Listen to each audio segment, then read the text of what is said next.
I'm gonna create the ultimate party space for the Smiths by fully replacing the dock that's there now and adding 2 large floating docks so there's plenty of room for entertaining. I'll improve the access to the sauna as well as adding speakers and a rack for kayaks. Plus, an outdoor kitchen and bar so they can stay by the water all day and night. It's a huge job, and we're gonna pull it off in 3 weeks with a $75,000 budget. But before we can start building, we need to start from scratch. It's demolition time. We're taking this whole thing apart.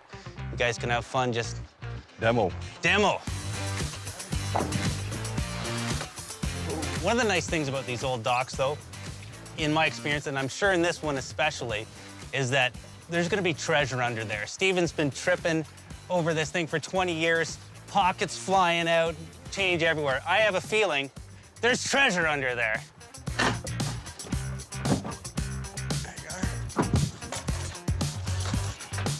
Mouse nest.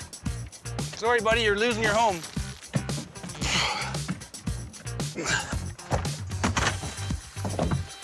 No treasure yet.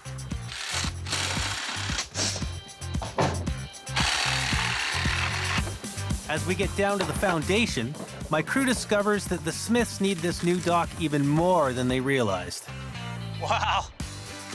Look at that. This is the beam. This is what the dock is sitting on. Oh my God. Yeah, nothing to it. There's nothing left of it. It's an organic dock. It's now compost. This old floating dock can do double duty as a garbage barge, now that it's time to get rid of this pile of scrap. And with a clean slate, it's finally time to start plotting out the Smiths' party dock. So we got our high water mark here. We also got some really nice rock sticking out of the water. So we can drill into this rock here, into that rock there, and we can put a beam right across here, another beam back here, a beam out here on the crib to catch the end of our joist, and then we can deck. So X marks the spot. Let's drill.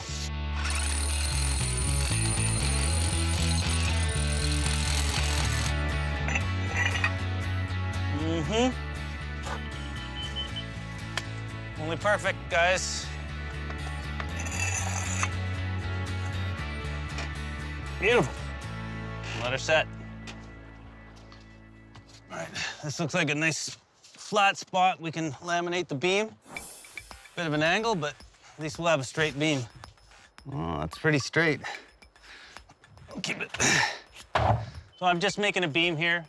4-ply of 2x10. It'll be nice and thick and strong, because I got a long span to go over top of the water. I don't want bounce in the beam or in the deck overall.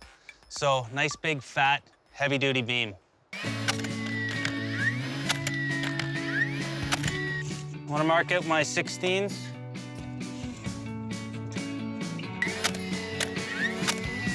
This beam is gonna be sturdy, but now we need to lug this 300-pound beast into place. And then give it a little finesse so it fits into the saddle bracket we installed.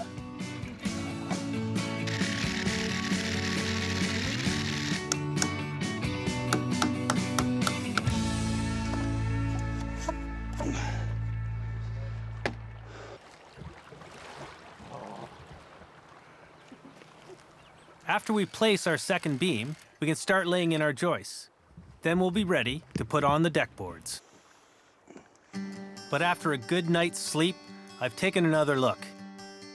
We did a lot of hard work to install these heavy beams, but something's not right. So what it means is I have to undo some of the work I've done. I'm all about the end product, and as it is now, it just doesn't sit right with me, so I gotta change it.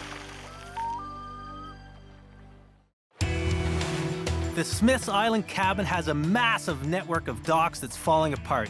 It's ugly and dangerous, and the Smiths are lucky no one has fallen through the rotten boards. I demolished that eyesore, and now I'm building them a huge new dock, big enough to host parties.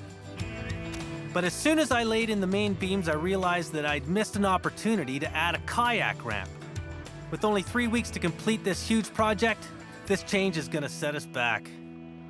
So originally I had this beam out here thinking more deck is better, but now I'm thinking that might just be a little bit too boring and not quite what they need to utilize this property as best as possible. I'm gonna reposition this beam, bring it over to here somewhere, which still gives me a lot of decking to go in here. It's a beautiful natural passage to come kayaking up and pull up. I think the cool factor definitely outweighs the square footage in this case. Now that we've finally got the right shape to this dock, we've started laying in the joists. Building on a rocky terrain means that we have to custom cut each joist to fit into this irregular landscape. Well, this is a tricky part. You gotta scribe each joist into the rock and make sure that they're level with the other joists. So it's a pretty finicky thing. Time consuming, but it's really the only way to do it, and it's well worth it in the end.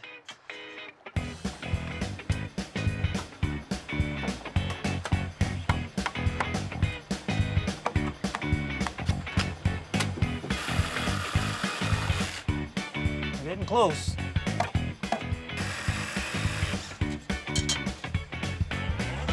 Nailed it. We'll put some blocking in here, and then this section's done. We can start decking. We're gonna use cedar deck boards for this project. Cedar has natural oils that help it stand up to water and rot. So we got our lift of cedar decking here for Steven's project. We got a lot of the framing done, scribed into the rock, trying to keep this as low as possible. One of the hardships, obviously, when you're removing an old dock system, you're taking away your flat working surface.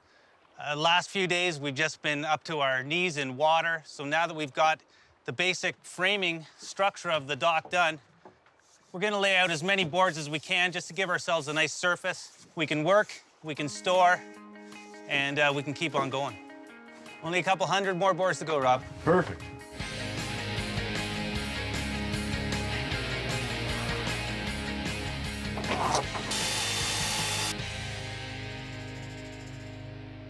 Things are moving along quite well here. Got a lot of progress. Got our stairs in here now, down to the new dock level. Went 8 feet wide, nice and wide, easy flow of the property. Their old ramp coming down here, right down to there, was very steep, so it's not as steep now. It's coming down to a nice flat landing as well, which walkways over here to a new set of stairs going to the sauna. The dock is done. The shape is done. It's a little bit different than what I had planned originally, but in the end, we got tons of space here for living space. Thinking party central here. The new angle that I ended up creating over here, it's left me a little space here for a nice ramp down. You can pull their kayaks up. Over here, I'm gonna build a kayak rack. Nice location for it, easy flow. So I ended up scribing around this upcrop of rock here. It's pretty cool. It also helps segregate the dock section up. So I'm thinking this is where I'm gonna put the outdoor kitchen for Steven. The Smiths want to entertain guests right here at the water's edge. So I've ordered something special for them that I think they're gonna love. Well, we're just getting prepared to build the outdoor kitchen area here. So it's a lot of assembly to do, but this system is made for living outdoors. It's not gonna rust, and it's gonna weather. It's not gonna warp. It's gonna be great. Nice. I think I'm gonna have the barbecue on the angle here. So this would be the first cabinet here. Here's the garbage, and look at this. Paper towel rack. Yeah, I think this works. There's lots of room back here. Oh, plenty. Move around, flip burgers. This is gonna save a lot of trips up and down that ramp, cooking down here. Oh, it's great.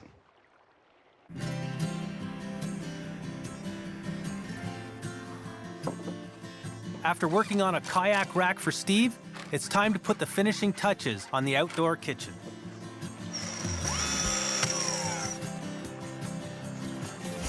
All right, let's put this rock puzzle together.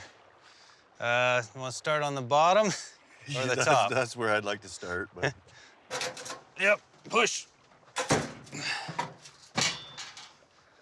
That looks really long. because the 3-foot's on the cantilever. That's not good. Yep.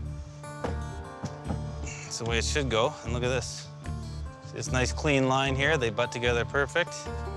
Not I got so a much. flamed edge against the cut edge. This has to be ready for Stephen. The whole family's coming up this weekend, and it's got to be perfect.